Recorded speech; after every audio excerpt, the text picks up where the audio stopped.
Hello everyone, welcome to Anjali home point.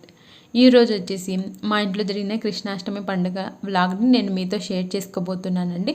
ముందుగా అందరికీ కృష్ణాష్టమి శుభాకాంక్షలు. సో ఈరోజు కృష్ణాష్టమి కదా, నేను ఏమేమి చేశాను, పూజ ఎలా చేశాను, అండ్ ప్రసాదము అండ్ మా పాపని కృష్ణుడిలాగా అట్ ది సేమ్ టైం గోపికలాగా తయారు చేశాను అనమాట. సో ఆ వ్లాగ్ని నేను మీతో షేర్ చేసుకోబోతున్నాను. ముందుగా వచ్చేసి చిన్ని కృష్ణయ్య పాదాలని ఎలా వేసుకోవాలో సింపుల్గా అండ్ ఈజీగా చూపించబోతున్నాను. ముందుగా వచ్చేసి ఒక పెద్ద ప్లేట్ తీసుకోవాలి. ఇందులో బియ్యం పిండి ఉంటుందండి, మనకు బయట మార్కెట్లో దొరుకుతుంది, కావాలంటే ఇంట్లో అయినా ప్రిపేర్ చేసుకోవచ్చు. ఆ బియ్యం పిండిని వేసుకోవాలి. బియ్యం పిండి అనేది స్మూత్గా ఉండాలి, బరకగా ఉండకూడదు. ఇప్పుడు ఇందులో మనకి ఎన్ని పాదాలు కావాలో అంతవరకు పిండిని వేసుకుంటే సరిపోతుంది. సో నాకు ఎంతవరకు కావాలో అంతవరకు వేసుకున్నాను. కొద్దిగా వాటర్ని వేసుకొని స్మూత్ పేస్ట్ లాగా ప్రిపేర్ చేసుకోవాలి. మరీ లూజ్గా ప్రిపేర్ చేసుకోకూడదండి. చూడండి, ఈ విధంగా ఉండాలి కన్సిస్టెన్సీ అనేది. మరి చిక్కగా మరి పల్చగా ఉండకూడదు అనమాట. ఇలా చేసుకున్న తర్వాత మన చెయ్యిని నేను వీడియో క్లిప్లో చూపిస్తున్నా కదండి, ఈ విధంగా ఫోల్డ్ చేసుకోవాలి. ఈ విధంగా సో ఇలా ఫోల్డ్ చేసుకొని మనం బియ్యం పిండి పేస్ట్ ఉంది కదా, అందులో డిప్ చేసుకోవాలి. మన హ్యాండ్ని ఈ విధంగా డిప్ చేసుకోవాలి. ఇలా డిప్ చేసుకొని ఇలా పెట్టాలన్నమాట కింద నేలపైన. సో చూడండి, కరెక్ట్గా మనకి పాదం అడుగు అనేది వచ్చింది. చూడండి షేప్ అనేది మీకు ఒకసారి చూపిస్తాను చూడండి. ఇంకోసారి అంత బియ్యం కంప్లీట్ అయిపోయిన తర్వాత బియ్యం పిండి అంత పేస్ట్ అప్లై చేసేసి ఇప్పుడు ఇలా చేసాం కదా, ఇలా చేసిన తర్వాత బియ్యం పిండి పేస్ట్ ఉంది కదా, ఆ పేస్ట్ని మన చెయ్యి ఏ షేప్లో వచ్చిందో అదే షేప్లో చిన్నగా కొద్దిగా తీసుకొని డిప్ చేసుకొని ఈ విధంగా నీట్గా పాదంని వేసుకోవాలి. సో చాలా ఈజీగా చేసుకోవచ్చు అండి. నేను ఇక్కడ వచ్చేసి కిచెన్ కౌంటర్ టాప్ మీద చూపిస్తున్నాను. సో ఇప్పుడు నేను బయట వేయాలన్నమాట. సో ఒకసారి మీకు ఎవరికైనా హెల్ప్ అవుతుందని ఉద్దేశంతో షేర్ చేస్తున్నాను నేను ఎలా వేస్తాను. సో ఇలా అంత నీట్గా కరెక్ట్గా పాదం షేప్లో అనాలన్నమాట బియ్యం పిండి పేస్ట్ని. సో ఇది వచ్చేసి రైట్ సైడ్ కదండి, అదేవిధంగా లెఫ్ట్ హ్యాండ్ కూడా అన్నారనుకోండి, లెఫ్ట్ హ్యాండ్ లెగ్ అనేది వస్తుందన్నమాట. సో తర్వాత బొట్టన వేలు, తర్వాత ఇంకా వేలు అనేటి కొద్దిగా డిక్రీజ్ అయ్యి వస్తుంటాయి కదండి సైజు, ఆ విధంగా డిప్ చేసుకోవాలి. బియ్యం పిండి పేస్ట్ని డిప్ చేసుకొని ఈ విధంగా వేలు ఉంటాయి కదా, ఆ వేలను డిజైన్ చేసుకోవాలి. సో ఇంతేనండి, చాలా ఈజీగా మనం చిన్ని కృష్ణయ్య పాదాలను మనం సింపుల్గా ఈజీగా వేసుకోవచ్చు అనమాట. సో ఒకసారి బయట కూడా వేసాను, చూపిస్తాను చూడండి ఎలా వచ్చాయో. సో చూడండి, ఇంట్లో నుంచి ఆ బయట నుంచి ఇంట్లోకి వస్తున్నట్టు పెట్టాను అనమాట పాదాలని. చూడండి, ఒక్కొక్క అడుగు, ఒకటి లెఫ్ట్ హ్యాండ్ ఒకటి రైట్ హ్యాండ్ యూజ్ చేసేసి అలా పెట్టానమాట ఇంట్లోకి వస్తున్నట్టు. ఇంకా ఇంట్లో మాత్రం వేయలేదండి, గడప వరకు వేసాను ఇంట్లోకి వచ్చే విధంగా, లోపలైతే వేయలేదు. ఇలా వేసాను అనమాట, గడప నుంచి లోపలికి వచ్చే విధంగా. సో ఇప్పుడు వచ్చేసి ప్రసాదం ప్రిపేర్ చేస్తున్నాను అనమాట. సో ముగ్గు వేసేసి ఇల్లు క్లీన్ చేసి స్నానం చేసి వచ్చేసాను. సో ప్రసాదం ప్రిపేర్ చేస్తున్నాను. స్టవ్ ఇప్పుడు వచ్చేసి నేను అటుకుల లడ్డు ప్రిపేర్ చేస్తున్నాను అనమాట. స్టవ్ వెలిగించుకొని ఒక ప్యాన్ పెట్టుకొని నెయ్యిని వేసుకున్నాను. నెయ్యిలో మనము అటుకులను ఫ్రై చేసుకోవాలంట. మీరు కావాలనుకుంటే ఆయిల్లో అయినా వేసుకోవచ్చు. ఇక్కడ నేను వచ్చేసి నెయ్యిలో డీప్ ఫ్రై చేస్తున్న అటుకుల్ని, చాలా బాగుంటాయండి ఈ అటుకుల లడ్డు అనేది. ఇలా మనం నెయ్యిలో డీప్ ఫ్రై చేసామనుకోండి ఇంకా టేస్ట్ అనేది బాగుంటుంది లడ్డు. ఇప్పుడు వచ్చేసి సన్నగా కట్ చేసుకున్న జీడిపప్పును వేసుకొని ఫ్రై చేసుకుంటున్నాను. యాక్చువల్గా నేను ఇదే ప్యాన్లో అటుకులను వేద్దాం అనుకున్నాను ఫ్రై చేయడానికి, కానీ కుదరలేదు. అందుకనేసి అదే నెయ్యిని ఇంకో పెద్ద ప్యాన్లోకి ట్రాన్స్ఫర్ చేసుకొని అటుకులను వేసుకున్నాను. 1 కప్పు వరకు అటుకులను వేసుకున్నానండి. సో అన్నీ ఒకటేసారి కాకుండా కొద్దిగా అటుకులను వేసుకుంటూ ఫ్రై చేసుకుంటున్నాను. చూడండి, ఈ విధంగా క్రిస్పీగా తయారైన తర్వాత పక్కన ప్లేట్లోకి వేసుకున్నాను. ఇప్పుడు మిగతా అటుకుల్ని కూడా వేసుకున్నాను అనమాట. వీటిని కూడా ఫ్రై చేస్తున్నాను. మీరు కావాలనుకుంటే నూనెనైనా యూజ్ చేయొచ్చు, కానీ స్వీట్ అంటేనే నెయ్యి వేస్తేనే బాగుంటుంది కదా. సో అందుకనేసి నేను నెయ్యిని వేసాను. సో ఇవి క్రిస్పీగా అయ్యేంత వరకు ఫ్రై చేసుకోవాలి.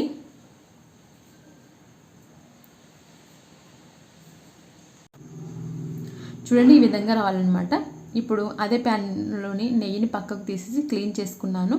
నేను ఈ కప్పుతో అటుకులను తీసుకున్నాను. సో ఇదే కప్పుతో నేను బెల్లంని కూడా తీసుకుంటున్నాను అనమాట. సన్నగా చేసి పెట్టుకున్న బెల్లం తురుము కూడా వేసాను. ఇప్పుడు మనం ఇందులో ఎటువంటి వాటర్ అనేది యాడ్ చేయాల్సిన అవసరం లేదు. ఈ బెల్లమే మెల్ట్ అయిపోయి మనకి లిక్విడ్ లాగా వస్తుందన్నమాట. సో స్టవ్ మీద పెట్టుకొని లో ఫ్లేమ్లో బెల్లం అంతా కరిగేంత వరకు మనం కుక్ చేసుకోవాలి. సో అటుకులను పౌడర్ చేసి లడ్డూగా ప్రిపేర్ చేసుకోవడం కంటే ఇలా డైరెక్ట్గా అటుకులను వేసుకున్నాం అనుకోండి, మనం ఈ లడ్డు తినేటప్పుడు ఈ అటుకులు అనేవి క్రిస్పీగా ఉంటాయన్నమాట. సో పౌడర్ లాగా ప్రిపేర్ చేసుకొని అలా కూడా ప్రిపేర్ చేసుకోవచ్చు లడ్డూలను, కానీ ఇలానే బాగుంటాయండి. డైరెక్ట్గా అటుకులను వేసుకొని మనము లడ్డూలను చేసుకోవడం వల్ల చూడండి బెల్లం అనేది కరిగి ఈ విధంగా ఉన్నప్పుడు మనము ఇందులో ఫ్రై చేసి పెట్టుకున్న అటుకులను జీడిపప్పులను కూడా వేసుకోవాలి. ఇప్పుడు లో ఫ్లేమ్లోనే ఉంచుకొని ఈ అటుకులు బెల్లము జీడిపప్పు అన్నీ కూడా బాగా మిక్స్ అయ్యే విధంగా కలుపుకోవాలి. లో ఫ్లేమ్లో ఉంచుకోవాలండి, లేదంటే కనుక ఈ బెల్లం పాకం అనేది మళ్ళీ ముదిరిపోతుంది అనమాట. ఇప్పుడు అంతా ఒకసారి బాగా కలుపుకోవాలి. సో ఇది ఇంకొంచెం ఒక 2 మినిట్స్ వరకు కలుపుకోవాలి. ఇలా కలుపుకొని మనము స్టవ్ని ఆఫ్ చేసుకోవాలి. స్టవ్ని ఆఫ్ చేసుకొని దీన్ని కొద్దిసేపు వరకు చల్లారించుకున్న తర్వాత మనం లడ్డూల మాదిరిగా ప్రిపేర్ చేసుకోవాలి. సో మనం వేడిగా ఉన్నప్పుడు లడ్డూలను చుట్టుకోవడం కొద్దిగా కష్టం అవుతుంది. సో అలాగని పూర్తిగా చల్లారనివ్వకూడదు. గోరువెచ్చగా ఉన్నప్పుడు మన చేతులకు నెయ్యిని అప్లై చేసుకోవాలి. నెయ్యిని అప్లై చేసుకొని కొద్దిగా తీసుకొని అటుకుల మిశ్రమాన్ని లడ్డూల మాదిరిగా ప్రిపేర్ చేసుకోవాలి. సో కృష్ణయ్యకు అటుకులు అంటే ఇష్టం కదా, అందుకనేసి నేను అటుకుల లడ్డూని ప్రిపేర్ చేస్తున్నాను ప్రసాదం కోసము. సో ఇలా కొద్ది తీసుకొని లడ్డూల మాదిరిగా ప్రిపేర్ చేసుకోవాలి. సో ఇది వచ్చేసి ప్లేట్ అండి, అరిటాకు. నేను ప్రసాదం దేవుడి దగ్గర ప్రసాదం పెట్టడం కోసం సపరేట్గా పెట్టుకున్నాను అనమాట ఈ ప్లేట్ని. సో అరిటాకు లాగా ఉంటుందనేసి సో ఇలా లడ్డూలన్నీ ప్రిపేర్ చేసుకుని దేవుడికి నైవేద్యంగా పెట్టేసి పూజ అనేది కంప్లీట్ చేసేసాను. సో ఇలా సింపుల్గా పూజ అనేది చేసేసాను అనమాట. సో పూజ కంప్లీట్ అయిపోయిన తర్వాత పిల్లలు లేచారు, వాళ్ళకి టిఫిన్లు తినిపించేసి స్నానాలు కూడా కంప్లీట్ అయిపోయాయి. అండ్ వంట కూడా చేసేసాను అనమాట. చేసేసి ఇప్పుడు మా పాపని కృష్ణయ్యలాగా రెడీ చేస్తున్నాను అనమాట. సో చూసేయండి. సో నేను అక్కిరాకి దుపట్టాతో కట్టాను కదా ధోతిని. సో ఈరోజు కూడా చర్వితాకి కూడా అలానే కడుతున్నాను అనమాట. సో ఇది వచ్చేసి పింక్ కలర్ దుపట్టా అండి. సో కొద్దిగా జరీ బార్డర్ అనేది వచ్చిందన్నమాట, అందుకనేసి ఇది తీసుకున్నాను. సో దుపట్టాను కరెక్ట్గా సగానికి ఫోల్డ్ చేసేసాను.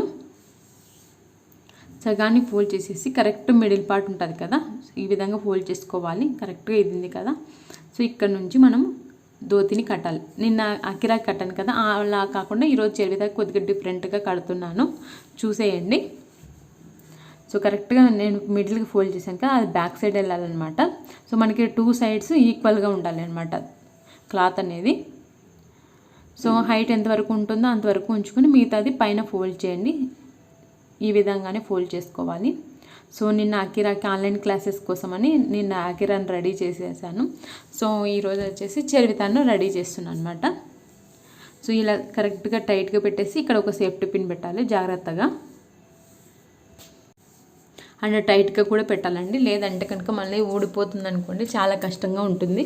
సో టైట్గా సేఫ్టీగా ఒక సేఫ్టీ పిన్ పెట్టేయండి. సో ఈ 2 సైడ్ ఉంది కదా సగం దుపట్టాని కాళ్ళ కింద నుంచి బ్యాక్ సైడ్కి వెళ్ళనివ్వాలి అనమాట. ఈ విధంగా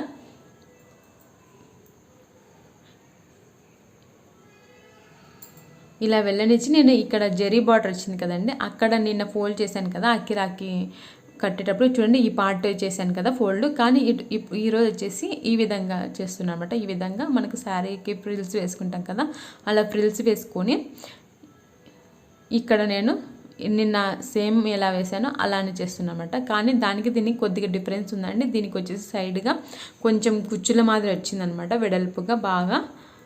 సో నిన్న కరెక్ట్గా ధోతి మోడల్ అనేది వచ్చింది. సో ఈరోజు వచ్చేసి కాస్త డిఫరెంట్గా వచ్చింది, ఫ్రిల్స్ వచ్చి పక్కన చాలా బాగుంది, చూపిస్తాను చూడండి. సో ఇలా లోపలికి తోసేసి ఇక్కడ ఒక సేఫ్టీ పిన్ పెట్టాలి ఊడిపోకుండా.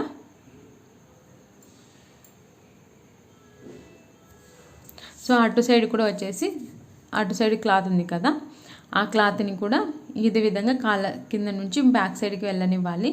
సో నేను నిన్న ఎండింగ్లో ఫ్రిల్స్ పెట్టాను, కానీ ఈరోజు వచ్చేసి సైడ్కి పెడుతున్నాను అనమాట, చూపిస్తాను చూడండి.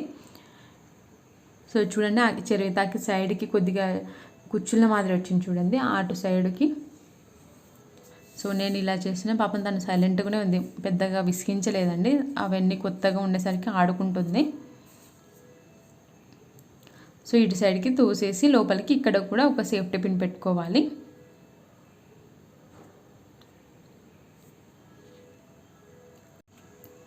సో ఒకటే రోజు అంటే ఇద్దరిని రెడీ చేయడం కొద్దిగా కష్టంగా ఉండేది. సో ఎలాగో వాళ్ళు ముందు రోజు చెప్పారు స్కూల్లో రెడీ చేయమని. సో అందుకనేసి నిన్న అక్కిరాకి అయిపోయింది. సో ఈరోజు వచ్చేసి ఇంకా పాపని రెడీ చేస్తున్నాను. సో ఇక్కడ కూడా ఒక సేఫ్టీ పిన్ పెట్టుకోవాలి ఊడిపోకుండా ఆ ఫ్రిల్స్ అనేటివి. సో అంతా ఒకసారి బాగా అడ్జస్ట్ చేసుకోవాలి. ఇంకా ఏమైనా క్లాత్ అనేది లూజ్గా ఉందో లేదో టైట్గా పెట్టుకోవాలి. మళ్ళీ అంతా కట్టిన తర్వాత ఊడిపోతే మళ్ళీ కట్టుకోవడానికి కష్టంగా ఉంటుంది ధోతి అనేది. సో ఈరోజు వచ్చేసి మీరు అబ్జర్వ్ చేశారంటే నిన్నటికి ఈ రోజుకి కాస్త డిఫరెంట్గా ఉంది చూడండి ధోతి మోడల్ అనేది. ఇప్పుడు వచ్చేసి నేను శారీకి లేస్ ఉంటుంది కదా గోల్డ్ కలర్ది లేస్, ఆ లేస్ని కడుతున్నాను అనమాట. ఇలా నడుముకు వడ్డానం మాదిరిగా ఇదంతా కట్టేసిన తర్వాత నిన్న అకిరాను ఎలా రెడీ చేశానో ఇంకా మొత్తం అవే ఆర్నమెంట్స్ ఇప్పుడు చర్వితాకి కూడా యూజ్ చేస్తున్నాను. సో చేతులకు పట్టీలు ఉంటాయి కదండి అవి పెట్టాను అనమాట. అండ్ హ్యాండ్స్కి వచ్చేసరికి పొమ్స్ ఉంటాయి కదా ఉలన్ థ్రెడ్వి అవి పెట్టాను.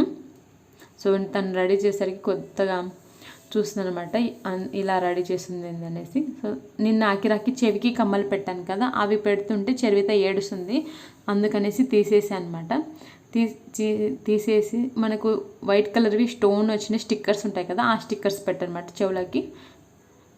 అండ్ మెడలో ఆర్నమెంట్స్ కూడా నిన్న అకిరాకు వేసినట్టువే వేశాను. ఈ విధంగా రెడీ చేశానండి. సో ఆ కిరీటం వచ్చేసి ఇద్దరికి తీసుకొచ్చాను. ఒకరికి తీసుకొచ్చి ఒకరికి తీసుకురాకుండా ఏడుస్తారు అని అందుకనేసి ఇద్దరికి తీసుకొచ్చా. చూడండి ఈరోజు ధోతి కొంచెం డిఫరెంట్గా ఉంది చూడండి. ఇలా రెడీ చేశాను అనమాట చర్వితాని కృష్ణయ్యలాగా. అండ్ తను నామమ్మ అందుకు పెట్టించుకోవడానికి స్టిక్కర్ ఉంటుంది కదా నేను పెట్టుకునే స్టిక్కర్ ఒకటి పెట్టాను అనమాట. సో ఫ్లూట్ కూడా తీసుకొని తను ఆడుతుంటే తనకు తెలియకుండా కొన్ని ఫొటోస్ అనేవి తీసానమాట. సో తనకి తెలిసింది అనుకోండి అస్సలు స్టిల్స్కి సపోర్ట్ చేయదు, అందుకనేసి తను ఆడుకుంటుంటే ఇలా ఫొటోస్ తీసాను కొన్ని. ఇప్పుడు వచ్చేసి గోపికలాగా రెడీ చేస్తున్నాను.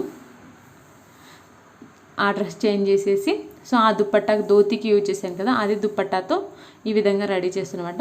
తనకి లంగా జాకెట్ ఉంది కదా ఆ లంగా జాకెట్ వేసేసి దుపట్టాని కరెక్ట్గా సగానికి ఫోల్డ్ చేసాను. మరి పెద్దగా ఉందండి ఒక లేయర్ మాదిరి వేస్తుంటే, అందుకనేసి దుపట్టాని సగానికి ఫోల్డ్ చేసేసి పైన పప్పి పిన్స్ పెట్టాను చూడండి తలకి అండ్ దుపట్టాకి కలిపి పెట్టేసి ఓణిని ఈ విధంగా ఓణికి మనం శారీకి ఏ విధంగా ఫ్రిల్స్ వేసుకుంటామో అదే విధంగా వేసాను అనమాట. ఫ్రిల్స్ ఇక్కడ కూడా చిన్నగా వేసాను, మరీ పెద్దగా వేస్తే బాగోదు కదా అనేసి చిన్నగా వేసేసి ఈ విధంగా బ్లౌజ్ లోపలకి ఇలా తోసేసాను అనమాట. తోసేసి ఇక్కడ ఒక సేఫ్టీ పిన్ పెట్టాను ఊడిపోకుండా.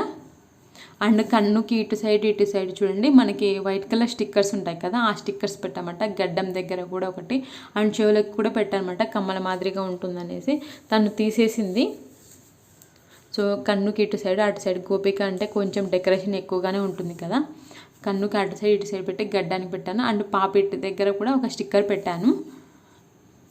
అండ్ మెడలో ఇంకా ఇందాక వేసాను కదా అవే వేసాను అనమాట ఆర్నమెంట్స్ అనేటివి.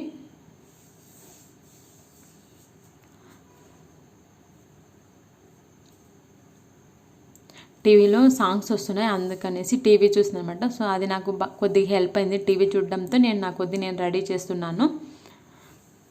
తనకి ఇష్టమైన సాంగ్స్ వేశారా అన్నీ బ్యాక్ టు బ్యాక్, అందుకే తను అలాగే నిలబడి చూస్తుంది అనమాట. లేదంటే కనుక ఒక్క చోట కూడా కుదురుగా కూర్చోదండి, అస్సలు ఇల్లు అంతా తిరుగుతూనే ఉంటుంది. సో ఆ సాంగ్స్ వేసి నాకు కొద్దిగా హెల్ప్ అయిందనమాట. తను అలాగే ఉండడంతో నేను నా వర్క్ అనేది కంప్లీట్ చేసేసాను. సో నడుముకి ఇందాక కట్టాను కదా శారీ లేస్ అదే కట్టాను అనమాట. సో ఇలా కట్టేసరికి లుక్ బాగుంది. సో అలా తను నడవడానికి కొంచెం ఈజీగా ఉంటుంది కదా అనేసి ఇలా నడుము పట్టి కట్టాను. అండ్ సో ఈ ఆర్నమెంట్ వచ్చేసి నేను ముందే వేసింటే సరిపోయిండేది. సో చూడండి దుపట్టాకి పై సైడ్ వచ్చింది, మళ్ళీ తీసేసేసి దుపట్టాని తల నుంచి ఇది వేసేసాను అనమాట. దండ లోపలికి వేసేసి రెడీ చేసేసాను. ఇంకా చేతులకి గాజులు ఒక్కటి వేసాను అనమాట, ఇంకే ఎక్స్ట్రాగా ఏం రెడీ చేయలేదు. ఇదిగోండి ఈ విధంగా ఉంది, దగ్గరగా చూపిస్తున్నాను చూడండి. కింద గడ్డం దగ్గర ఒక స్టిక్కర్ పెట్టాను. అండ్ పైన పాపిడి దగ్గర కూడా ఒక స్టిక్కర్ పెట్టామంట. పాపిడి బిల్ల అందుకు నా దగ్గర ఏం లేవనేసి. సో సో ఇలా అండ్ కలర్స్ ఉంటాయి కదా బొట్టు స్టిక్ అవి తీసుకుందనమాట పెట్టమని. అందుకనేసి గోపికకి ఐబ్రోస్ పైన మనకి ఉంటాయి కదండి అలా పెట్టానమాట. పెట్టిన వెంటనే తను కదిపేసింది చూడండి, కొద్దిగా పక్కకి వెళ్ళిపోయాయి. సో అఖిర చెప్తామంట ఫోటోకి కొద్దిగా సపోర్ట్ చేయమని. టీవీ చూస్తుంది ఇప్పుడు కూడా, అందుకే నేను కొన్ని స్టిల్స్ అనేటివి తీసాను. బాగా వచ్చాయి అనమాట స్టిల్స్ అనేటివి. సో నాకైతే చర్వితాకి గోపిక గెటపే చాలా బాగా సెట్ అయింది అనిపిస్తుంది. సో మీకు కృష్ణులాగా నచ్చాడా గోపికలాగా నచ్చిందా అనేది నాకు కామెంట్ చేసి తెలియచేయండి. ఈరోజు వచ్చేసి మా కృష్ణాష్టమి వ్లాగ్ ఇదేనండి. సో ఇలా రెడీ చేసేసాను. రెడీ చేసేసి అక్కడికే 12:30 అయింది. ఇంకా వెంటనే అఖిరాకి 1:10కి క్లాస్ స్టార్ట్ అవుతుంది. ఆ లోపు ఇంక ఇద్దరికి ఫుడ్ తినిపించేసాను. ఫుడ్ తినిపించేసి డ్రెస్ చేంజ్ చేశాను. చర్వితాకి చూడండి డ్రెస్ చేంజ్ చేసిన తర్వాత ఎలా ఉందో. సో టీవీ చూడడంలో చాలా బిజీ అయిపోతుంది అనమాట. ఈ మధ్య బాగా అలవాటు పడింది టీవీకి. సో ఇదేనండి ఈరోజు మా కృష్ణాష్టమి వ్లాగు. ఐ హోప్ ఈ వీడియో మీకు అందరికీ నచ్చింది అండ్ ఎంజాయ్ చేశారనుకుంటున్నాను మీరందరూ కూడాను. మీకు కనుక వీడియో నచ్చినట్లయితే లైక్ చేయండి, షేర్ చేయండి. మరిన్ని వీడియోస్ కోసం మా ఛానల్ని తప్పకుండా సబ్స్క్రైబ్ చేసుకోండి. Bye friends, take care, thanks for watching.